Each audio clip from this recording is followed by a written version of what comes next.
Right. మనం వెనక చూస్తున్నటువంటి దృశ్యాలు ఒక సీసీ కెమెరాలో రికార్డ్ అయినటువంటి దృశ్యాలు. అది గుంటూరు జిల్లా పొన్నూరులో లక్ష్మీ ప్రసన్న వెండి ఆభరణాల షాప్‌లో, వెండి బంగారం ఆభరణాల షాప్‌లో జరిగినటువంటి చోరీ దృశ్యం. అయితే ఒక ఫార్చునర్ కారులో వచ్చినటువంటి హైటెక్ మోడల్‌లో వచ్చారు వాళ్ళు దొంగలు. మొత్తానికి సినీ పక్కీలో వచ్చి మొత్తాన్ని షట్టరు పగలగొట్టి లోపల ఉన్నటువంటి ఆ వెండికి సంబంధించినటువంటి బంగారు ఆభరణాలు అవ్వచ్చు చోరీ చేసినట్లు తెలుస్తుంది. మొత్తానికి చూసినటువంటి ఆ సీసీ కెమెరాలు అవ్వచ్చు, లేకపోతే అక్కడ చూసినటువంటి పరిస్థితిని బట్టి అయితే మాత్రం ఫార్చునర్‌లో వచ్చి దొంగతనానికి పాల్పడ్డారని చెప్పేసి అక్కడ దృశ్యాలైతే చెప్పాయి. మరోపక్క అక్కడే ఫార్చునర్‌లో ఒక వ్యక్తి అయితే మాత్రం కారులో వెళ్తుండగా అతన్ని వెంబడించి పట్టుకోవడం జరిగింది. ఇక చోరీ చేసినటువంటి వ్యక్తి, ఫార్చునర్‌లో ఉన్నటువంటి వ్యక్తి ఒకడేనా అనే విధంగా అయితే అనుమానాలు తలెత్తడంతోటి అతనికి దేహశుద్ధి చేసి పోలీసులకు అప్పచెప్పడం జరిగింది.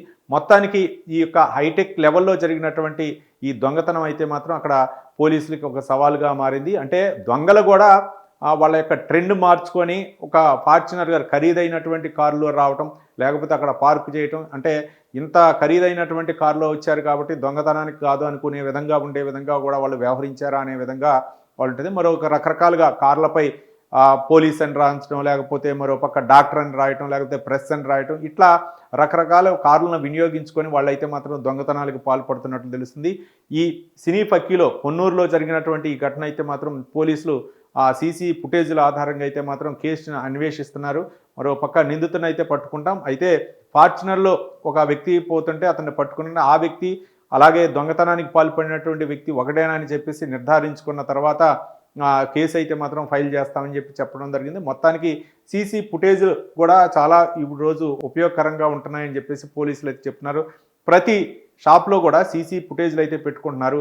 కానీ కొంత ఆధారాలు ఏవైతే ఉన్నాయో అవన్నీ కూడా పోలీసులు నిర్ధారణ చేసుకున్న తర్వాతే వాళ్ళు దొంగ లేకపోతే ఏంటనేది వాళ్ళు ప్రకటించేటటువంటి అవకాశాలు ఉన్నాయి. కాబట్టి ఎవరైనా సరే ఏదైనా సరే షట్టర్ కానీ లేకపోతే మిగిలినటువంటి ఎక్కడైనా సరే వాళ్ళకు చిన్న షాపా పెద్ద షాపా కాదు, ముందు సీసీ కెమెరాలు అమర్చుకుంటే దొంగని పట్టుకోవడానికి ఈజీగా అవుద్దని చెప్పేసి పోలీసులు కూడా చెప్తున్నారు. కాబట్టి ఈ ఫార్చునర్లో వచ్చినటువంటి దొంగ హైటెక్ దొంగ లేకపోతే ఏంటి, ఎంత కాస్ట్లీలో కూడా దొంగలో కాస్ట్లీ వాహనాలని కూడా ఉపయోగించి దొంగతనానికి పాల్పడుతున్నారని చెప్పేసి చాలామంది కూడా ఆశ్చర్యపోతున్నారు.